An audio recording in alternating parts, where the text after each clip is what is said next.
Hi guys, welcome back to the channel. My name is Dave, and today I want to talk about VTI, the Vanguard Total Stock Market ETF.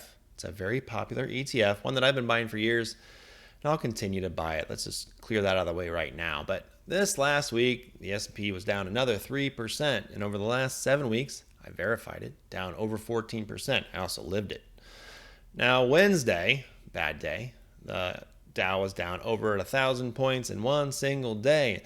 These types of things typically would signal a buying opportunity, but doesn't feel quite right, does it? Kind of like, I don't know, a fat guy on a diet looking at a plate of brownies going, look, opportunity. Not quite right. Or looking at your hot cousin saying, ooh, dating opportunity. Either way, not quite right. So today I want to talk about VTI, look at this thing a little bit, and also try to answer the question, is now a good time maybe to be adding this to our portfolio? Or should we delay a little bit? So if that is what you're looking for, please stick around. Whoop.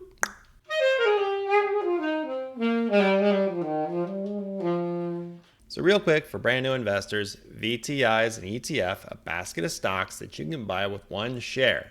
One share gets you small, mid, and large cap stocks based in the United States. It gets you a little bit of everything. And what people love about it is they can buy a little bit every single week or every single month, called dollar cost averaging. Over a period of time, the stock market tends to go up and to the right.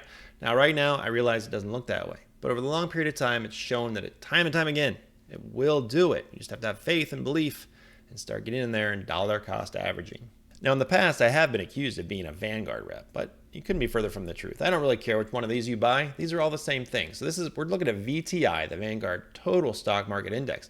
But these other ones are the exact same thing, similar product, right? So if you prefer Schwab, go for Schwab. If you prefer iShares, go for iShares. I really don't care. I like the low net expense ratio that you tend to find with VTI and some of the other Vanguard ETFs, but the other ones are just fine. I mean, if we want to look at performance across the board, because these are all the same, like I said, based on the same idea. This is a 2-year chart, right? These are all overlaid. All the ones I just showed you are overlaid on this chart. Do you see a difference? They're really kind of the same exact performance. So pick the one that you like. You don't have to go with Vanguard just to clear the air. I'm not a Vanguard rep. But you can also look here. This is year to date just to show you. Again, which one stands out? None of them do. They're all the same thing. So all great products. Buy the one that you like. Pay attention to the net expense ratio. Make sure it's in line, because that's the one thing that would separate all these different products. So another ETF that I like to talk about on this channel is VOO. That's my go-to when it comes to the S&P 500 index. I'll buy that.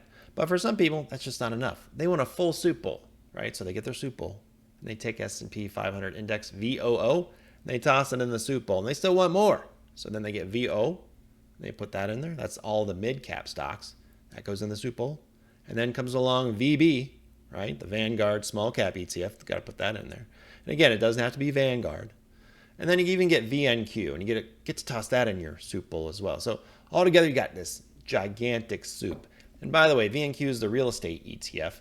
But with that particular one, you do get REITs and VOO and VTI. But the point here is you get a giant soup bowl when you're buying VTI. You get everything in the U.S. stock market. So that's what people like so much about it. It has everything in that soup bowl, the good, the bad, and the ugly.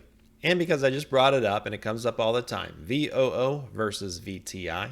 Which one should you buy? I own both. I don't think you can go wrong with either one. But I thought the guys over here at OptimizePortfolio.com did a great write-up, so I thought I would share it. Go check them out. So they summarized it down here. You can read through it all. But VOO and VTI are the two most popular U.S. stock market ETFs out there. Both are from Vanguard. You can read through the rest here. But with VOO having roughly 500 holdings and VTI having about 3,500, obviously you're more diversified with VTI.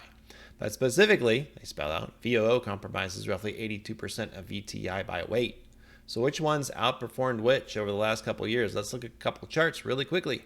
So let's start by looking at a year-to-date chart. So the solid blue line here is going to be VOO, and the jagged line there, that's going to be VTI. So from the start of the year, since we've had this big plummet, you can see a slight separation, with VOO outperforming by a little over 1%. And then if we zoom out for a full year, you're going to see, well, a little bit more separation, about 3% between VOO and VTI. Now, that just means to me that small cap, mid cap is kind of dragging it down a little bit at this point in time, and those large caps have outperformed a little bit. We can go out another year, get a 2-year chart, and it becomes almost the same thing. So if you're dollar cost averaging into this, and you probably did a study here, who knows which one would have outperformed. That could be very close.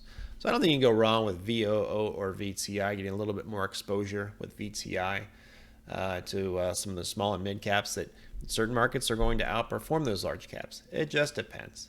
Both are great products. And one more note about VTI. We don't have to overcomplicate the situation by buying individual stocks, which I like to do myself, but boy, it can lead us down a much more difficult path. Like, here's Bill Ackman, right? That's his job, is to pick great stocks. And he picked Netflix.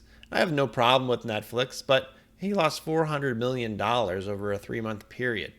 Now, it's been a tough market this year, I realize that, but if I start looking at individual stocks like Tesla, down 45% year to date, Facebook, 43%, Microsoft and Apple, 25%. God forbid you bought Coinbase, down 74%. So individual stocks can really complicate the situation where VTI can offer us some stability. So maybe we just keep it really simple and we buy things like VTI, and our cash will be there maybe at a later date when we need it. All right, so let's start digging into the meat of VTI. This tracks the performance of the CRSP US Total Market Index. They've got top holdings of Apple, Microsoft, and Amazon. Focused in the United States, over 99%, keep that in mind. And top capitalization is large at over 72%. That's one more reason it's similar to VOO. Now, information technology is the largest sector, right? And you look at 1 year performance and you go, down 3.5%. All you have to do is back out to 3 years and you're up to 13%. So as much as we've pulled back this first quarter and a half of 2022, it still hasn't taken away from what we did over the last 3 years. So keep that in mind. But net assets of $266 billion. So it's a very large fund. One of the great things about this ETF, it has a very low net expense ratio of 0.03%. So that means for every $10,000 you invest, you're going to pay about $3 per year. And that's going to come out every single day, just a little bit. You're never going to notice it or anything like that. It's just taken out for administration purposes and things like that. It does pay out about 1.37% as a dividend or distribution yield. So you're going to be able to put that in. They're going to pay that out every single quarter. And so over time, if you want to reinvest those, you can put that right back into something like VTI. Top 10 holdings: Apple, Microsoft, Amazon, Tesla, Google, Berkshire, right? United Health Group, Johnson & Johnson, and Meta, Facebook. Might be slowly dropping out of there. It hasn't performed that well, but it's looking like a good value these days. So those are the top 10 holdings, but it's got plenty more holdings out there. Altogether, 4,115 holdings. And here are some of those holdings. They've got just about everything you could imagine. Name a U.S. company, and it should be in here. You should be able to find it somewhere within this list. So we'll just let time roll while we look down through this list. Is there one that you like? Because you do get the good, the bad, and the ugly in here. You might have things that you don't necessarily want to buy individually. You might have some boat anchors. But overall, it's going to have just about every little thing you could find in the U.S. stock market. And I should say, with over 4,000 holdings, you'd think you'd have everything sewn up, a nice balanced portfolio. But if you really want to balance out your portfolio, this is 99% focused on the U.S. You need something outside the U.S. as well. So if you start getting into VTI, you might balance it out with something outside the U.S., like a Vanguard fund VXUS. If you don't like the Vanguard stuff, again, there's plenty of other ones, SPDW, SCHF, or IDEV, but that will give you exposure outside the U.S. markets. So again, we're just trying to make a great soup here. So as you build out your portfolio, consider buying something that's not U.S. centric. So now that we have this information, what are we going to do? Well, I don't believe you can really time the market, but I do like that we're seeing new lows. I know that sounds a little creepy, but as we move lower, that's a buying opportunity, as strange as it seems. So I buy a little bit each week, I dollar cost average in, and I have a long-term belief in the stock market that eventually we're going to see those new highs again. We will stabilize, but I can't tell you when the bottom is going to happen, and nobody really can. All we can do is speculate and provide ideas and maybe save some cash for a rainy day. Meanwhile, I'm going to keep buying a little bit every single week. And of course, just to complicate things a little bit, because on this channel I like to do a lot with options, selling options, buying options.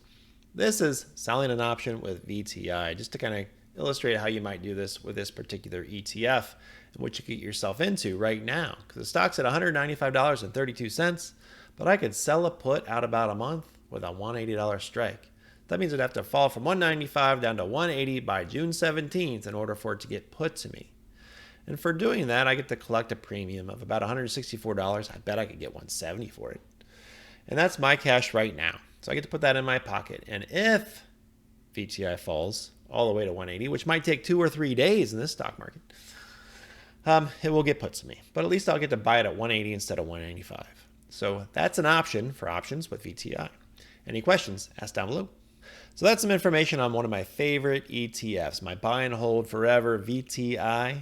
This is one that I'm just going to continue to add to. I'm going to look for those new lows to add a few shares here and there. With that said, I've probably got about 35% cash right now, and I'm buying little bits each and every week or every month, every so often. So buying a little bit here and there as we set new lows. I wouldn't jump all in at one time. I'm not trying to spot the bottom because I don't know where it's going to be.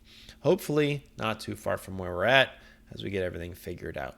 So with all that said, if you have any questions, ask down below. Thanks so much for watching. Really appreciate it. Like and subscribe. We'll see you next time. Take care. Whoop.